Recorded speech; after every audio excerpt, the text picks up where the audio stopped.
دیکھیں اللہ تعالیٰ کی جیسے ذات قدیم ہے، اس کی صفات بھی قدیم ہے۔ قدیم کا مطلب جس کی ابتدا نہ ہو، ہمیشہ سے ہے اللہ تعالیٰ، تو اس کی تمام صفات، اس کا دیکھنا، اس کا ارادہ، اس کا کلام، اس کے فیصلے، اس کی حیات، اس کی قدرت، یہ سب بھی قدیم ہے۔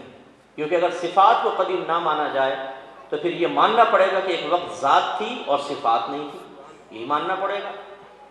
تو جب ذات تھی صفات نہیں تھی تو ذات کے ساتھ صفت تو حیات بھی ہے۔ کر لو سر، تو ذات تھی لیکن صفات نہیں تھی۔ اگر یہ کہہ دیا جائے معاذ اللہ، یہ عقیدہ ہے، ذہن میں رکھیے گا کہ اگر کوئی آپ سے کہے کہ بھئی اللہ کی ذات ہے، صفات خدا تو نہیں ہے، خدا تو نہیں ہے نا، صفات خدا نہیں ہے، ہاں یہ صفت ہوتی ہے، اللہ کی وصف ہیں، خوبی ہیں، دیکھنا، سننا، کلام کرنا، ارادہ، قدرت وغیرہ۔ تو جب اللہ کی ذات کو آپ کہتے ہیں قدیم، اگر صفات کو بھی قدیم مانے تو شرک لازم آ جائے گا، کیونکہ صفات تو ذات نہیں ہے تو غیر ذات ہوئی، اور غیر ذات کو ذات کے ساتھ قدیم مانے شرک لازم آئے گا۔ جواب یہ ہے کہ یہ صفات اللہ کے ساتھ ہمیشہ سے ہیں، کیونکہ ذات کو صفات ہمیشہ لازم رہی ہیں۔ وجہ اس کی یہ ہے کہ اگر اللہ کی ذات کو مانا جائے اور یہ مان لیا جائے کہ ایک وقت صفات نہیں تھی، تو پھر ماننا پڑے گا کہ اللہ تعالیٰ تھا، اس میں زندگی نہیں تھی، اللہ تعالیٰ تھا، اس میں قائم رہنا نہیں تھا، اللہ تعالیٰ تھا، ارادہ نہیں تھا، اللہ تعالیٰ تھا، اس میں قدرت ہی نہیں تھی، اللہ تعالیٰ تھا، وہ سن نہیں سکتا تھا، اللہ تعالیٰ تھا، وہ دیکھ نہیں سکتا تھا، کیونکہ صفات سے خالی ماننا پڑے گا۔ تو پھر سوال پیدا ہوگا کہ پھر اللہ کو یہ صفات کس نے دی؟ پھر ایک اور ذات کا ماننا لازم آئے گا جس نے اللہ کو یہ صفات دی ہوں۔ پھر ہم پوچھیں گے اس ذات کے پاس یہ صفات ہمیشہ سے تھی کہ نہیں تھی؟ اگر ہمیشہ مانو تو آپ کے نزدیک تو یہ شرک ہوا، تو اس کا مطلب اس کے پاس نہیں تھی۔ پھر سوال ہوگا اسے کس نے دی؟ اس طرح اللہ تعالیٰ سے زیادہ لاکھوں ذوات کا جو زیادہ طاقت رکھنے والی ہیں ان کو ماننا لازم آئے گا، اور یہ تو شرک ہے۔ تو جو چیز شرک تک پہنچائے یقینی سی بات ہے وہ غلط۔ تو خلاصہ کلام یہ ہے کہ اللہ کی ذات، یہ جو میں پوائنٹ آپ کو سمجھا رہا ہوں خاص طور پہ نوجوانوں ذرا سمجھیے، اللہ کی ذات قدیم، اس کی صفات بھی قدیم۔ تو ارادہ بھی ایک اللہ کی صفت ہے، ارادہ۔ اللہ تعالیٰ ارادہ فرماتا ہے، جیسے کسی چیز کا ارادہ فرماتا ہے ہو جاتی ہے، کن فیکون۔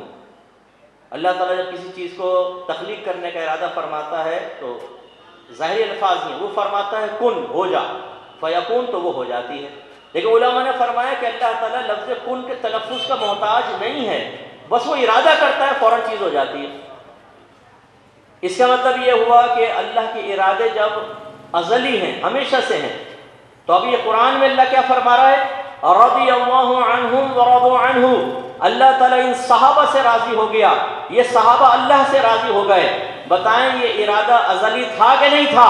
اس کا مطلب تھا، ارادہ تھا کہ اللہ تعالیٰ ان سے پہلے ہی راضی تھا، حالانکہ ابھی صحابہ پیدا بھی نہیں ہوئے، ان کے درمیان معاملات بھی ابھی نہیں ہوئے، تب بھی اللہ تعالیٰ کا ارادہ یہ تھا کہ اللہ ان سے راضی، وہ اللہ سے راضی۔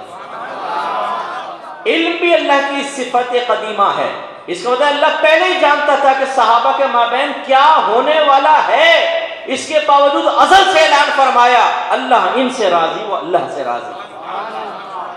اب آپ بتائیں کہ صحابہ کرام کے مابین اگر کچھ معاملات ہوئے، اللہ تو ازل سے فرمائے ان معاملات کے باوجود اللہ ان سے راضی، وہ اللہ سے راضی، تو کیا آپ کو مجھے حق حاصل ہو سکتا ہے کہ کسی چیز کو بنیاد بنا کر معاذ اللہ ثم معاذ اللہ صدیق اکبر کو گالیاں بکیں، عمر فاروق کو برا بھلا کہیں، عثمان غنی پر تنقید کریں، مولا علی کرم اللہ وجہ الکریم پر تنقیدیں کریں؟ نہیں ہو سکتا۔ لہذا تمام نوجوان اچھی طرح یاد رکھیں، تمام صحابہ جس کی صحابیت ثابت ہو جائے وہ قطعی طور پر جنتی ہے، کیونکہ اللہ نے آگے اعلان فرمایا وَعَدَّ لَهُمْ جَنَّاتٍ تَجْرِي تَحْتَهَا الْأَنْهَارُ خَالِدِينَ فِيهَا أَبَدًا۔ اللہ تعالیٰ نے ان کے لیے ایسے باغات، جنت میں ایسے باغات تیار کر رکھے ہیں جن کے نیچے سے نہریں جاری ہیں، وہ اس میں ہمیشہ ہمیشہ رہیں گے۔ اور فرمایا ذَلِكَ الْفَوْزُ الْعَظِيمُ، یہ کیا ہی بڑی کامیابی، بہت بڑی کامیابی ہے، بہت بڑی کامیابی ہے۔ اس کا مطلب ہے صحابہ کرام تو اللہ کے حکم کے مطابق، اللہ تعالیٰ کی خبر کے مطابق کامیابیاں پا گئے، اور پھر یہاں ہمارے خواہ پیٹ میں مرور اٹھتے رہے کہ ہم صحابہ کرام کے معاذ اللہ ان کے مابین اگر کچھ معاملات ہوئے بھی تھے، ان معاملات کو بنیاد بنا کر ایک کو عزت دیں، دوسرے کو معاذ اللہ برا بھلا کہیں، یاد رکھیں جو ایسا کرے گا تباہ ہوگا۔ بس یاد رکھیے کہ اللہ نے کیا فرمایا، رضی اللہ عنہم ورضوا عنہ، اللہ ان سے راضی ہو گیا، یہ اللہ سے راضی ہو گئے، اور سب کے لیے اللہ تعالیٰ نے جنت کا وعدہ فرما لیا۔ تو ہر صحابی حق پر ہوگا، ہر صحابی جنتی ہوگا۔ اب جس کو اللہ جنتی قرار دے، جس سے اللہ راضی ہو، اس سے آپ ناراض ہوں گے تو انجام کیا ہوگا سوچیے۔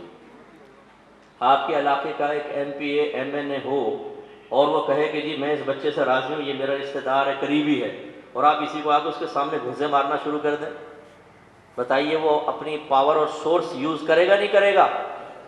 اگر اس کے پاس طاقت اور قدرت ہے تو جو کر سکتا ہے وہ کرے گا۔ چلیں ایم پی ایم این اے کی مثال تو اور دے دی، آپ کا سگے بھائی کو کوئی آدمی مار رہا ہو، آپ برداشت کریں گے؟ آپ کے والد کو گالی بکے، بھائی کو گالی بکے، ماں کو گالی بکے، آپ برداشت کریں گے؟ آپ پسند کریں گے؟ جتنے آپ کے اندر طاقت ہے آپ اس کو روکنے کی کوشش کریں گے۔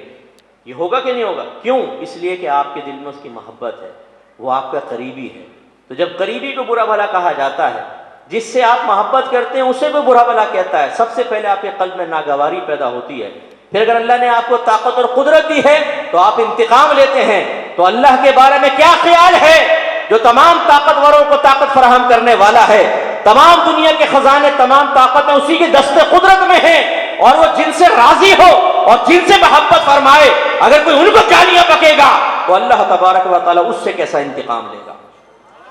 تو اس لیے خبردار، صحابہ کرام علیہم رضوان کے کسی ایک بھی صحابی کے خلاف اگر کوئی زبانیں بد کلام اپنی نکالے گا، اللہ تبارک و تعالیٰ دنیا بھی اس کو ذلیل کرے گا اور آخرت میں بھی وہ ذلیل ہوگا۔ ہر صحابی نبی جنتی جنتی، ہر صحابی نبی جنتی جنتی۔ تو اس لیے اہل بیت اطہار سے محبت کریں۔ اہل سنت کا مذہب انتہائی متوازن ہے، نہ تو صحابہ کی محبت میں اہل بیت اطہار کی توہین، نہ ان کی محبت اور عظمت کو مانتے ہوئے کسی صحابی کی توہین جائز، سب کو ان کے مقام و مرتبے کے مطابق عزت فراہم کرنا، کیونکہ جمہور اس پر متفق ہیں۔ انبیاء علیہ السلام کے بعد انسانوں میں سب سے افضل حضرت صدیق اکبر رضی اللہ تعالی عنہ، ان کے بعد عمر فاروق ہیں، پھر عثمان غنی ہیں، پھر مولا علی کرم اللہ وجہہ الکریم ہے۔ پھر دوسری آیت جو میں نے آپ کی خدمت میں ذکر کی، اللہ تعالیٰ فرماتا ہے کہ السابقون الاولون، سبقت لے جانے والے سب سے پہلے، من المہاجرین والانصار، جو مہاجرین میں سے ہیں اور انصار میں سے ہیں۔ اب یہ صحابہ کی شان اللہ نے بیان فرمائی۔ مہاجر وہ جو مکے سے ہجرت کر کے مدینے آئے، انصار وہ کہلاتے ہیں جو مدینے کے صحابہ تھے اور انہوں نے نبی کریم صلی اللہ علیہ وسلم کی ایک انتہائی نازک وقت میں مدد کی، کہ آپ کو ایک پلیٹ فارم فراہم کیا، آپ کو ایک مرکز فراہم کیا، ہمارے ساتھ آئیں۔ وادی عقبہ میں آئے اور عرض یا رسول اللہ آپ یہاں پر چھپ کر بیعت فرما رہے ہیں، آپ مدینے میں آئیں اور اعلانیہ بیعت فرمائیں۔ اگر کوئی تیر چلے گا آپ تک بعد میں پہنچے گا، ہمارے سینوں پہ پہل لگے گا، ہم آپ کے سامنے کھڑے ہوں گے۔ یہ وہ انصار صحابہ ہیں۔ تو اللہ تعالیٰ فرماتا ہے کہ سبقت لے جانے والے سب سے پہلے مہاجرین اور انصار میں سے، اور والذین اتبعوہم بإحسان، اور پھر جو ان کے بعد اخلاص کے ساتھ ان کی پیروی کرنے والے ہوئے۔ ان سے مراد پھر وہ باقی صحابہ ہیں جو بعد میں ایمان لائے، خصوصاً فتح مکہ کے بعد۔ اللہ تعالیٰ فرماتا ہے رضی اللہ عنہم ورضوا عنہ، اللہ تعالیٰ ان سے راضی ہو گیا، وہ اللہ سے راضی ہو گیا۔ اگر کوئی اپنے دلائل کی روشنی میں اس پہ اختلاف رکھتا ہے، ٹھیک ہے، اس کی مرضی، وہ رکھ سکتا ہے اختلاف، لیکن اس اختلاف کو پبلک میں اس طرح ذکر کرنا کہ لوگ ایک کی عظمت کو مانیں دوسرے کی نہیں، بچوں کے دل میں بدگمانیاں پیدا ہوں، وہ بدتمیزیوں پہ اتر آئیں، وہ کسی کی توہین اور تحقیر کو صحیح سمجھنے لگ جائیں، یہ باتیں بالکل صحیح نہیں، غلط۔ تو جمہور کا مطلب میجورٹی، سمپل میجورٹی جو ہماری اکابرین کی رہی ہے، سب نے صدیق اکبر رضی اللہ تعالیٰ عنہ کو سب سے افضل قرار دیا، پھر عمر فاروق، پھر عثمان غنی، پھر مولا علی۔ لیکن بس یہ آخری بات اس میں عرض کرتا ہوں، یہ ذہن میں رکھیے گا کہ یہ فضیلتوں میں توافت، درجات میں جو توافت اور فرق ہے یہ اجتماعی فضیلت کے اعتبار سے، کہ اگر حضرت ابوبکر صدیق کے تمام فضائل کمالات کو جمع کیا تو وہ سب سے زیادہ نظر آئے، تو آپ کو سب سے افضل کر دیا یا افضل قرار دیا۔ لیکن اگر آپ انفرادی خصوصیات دیکھیں تو اس میں ایک صحابی دوسرے صحابی سے آگے نظر آئے گا۔ جیسے میرے مولا علی کرم اللہ وجہہ الکریم، آپ کو بعض ایسی خصوصیات ملی کہ کوئی صحابی آپ کے مقابلے میں نہیں ہو سکتا۔ مثلا ہر شخص کی نسل اس کے بیٹے سے چلتی ہے، لیکن میرے آقا صلی اللہ علیہ وسلم کی نسل آپ کی بیٹی سے چلی، اور اس نسل کے جد امجد کون ہیں؟ مولا علی کرم اللہ وجہ الکریم، نبی کریم کی شہزادی کونین آپ کے عقد میں تشریف لائیں۔ یہ سعادت کسی صحابی کو حاصل نہیں ہوئی، صرف مولا علی کو حاصل ہوئی، اور سرکار کی نسلیں آپ سے قیامت تک چلتی رہیں گی، صرف مولا علی کا خاصہ ہے اور کسی کا خاصہ نہیں۔ جب سرکار نے ہجرت فرمائی، حضرت صدیق اکبر کو ساتھ لیا، یہ نعمت کسی صحابی کو حاصل نہیں ہوئی، لیکن اپنی جگہ بستر پر مولا علی کو لٹایا، یہ نعمت بھی کسی کو حاصل نہیں ہوئی۔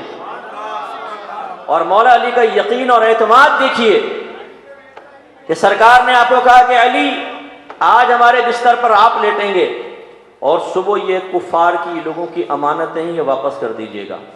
تو حضرت علی رضی اللہ تعالیٰ عنہ کہتے ہیں کہ اس رات میں بڑی گہری نیند سویا، کیونکہ ہر رات مجھے خوف ہوتا تھا کہ شاید میری زندگی کی آخری رات ہو، صبح میں پاؤں نہ پاؤں مجھے موت آ جائے، لیکن اس رات چونکہ میرے آقا نے فرمایا کہ علی صبح یہ امانتیں کفار کو دے دینا، تو مجھے یقین حاصل ہوا کہ آج رات میں نہیں مر سکتا۔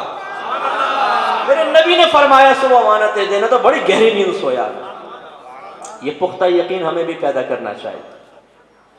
اسی طریقے سے خیبر کا قلعہ فتح کرنے کے لیے سرکار تشریف لے گئے، بڑے بڑے صحابہ گئے، لیکن وہ قلعہ فتح نہیں ہوتا تھا۔ رحمت کونین صلی اللہ علیہ وسلم نے ارشاد فرمایا، کل میں علم جھنڈا ایک ایسے شخص کو دوں گا جس کے ہاتھ پر اللہ تبارک و تعالیٰ خیبر کا قلعہ فتح فرمائے گا، اور اللہ تعالیٰ اور اس کے رسول اس سے راضی۔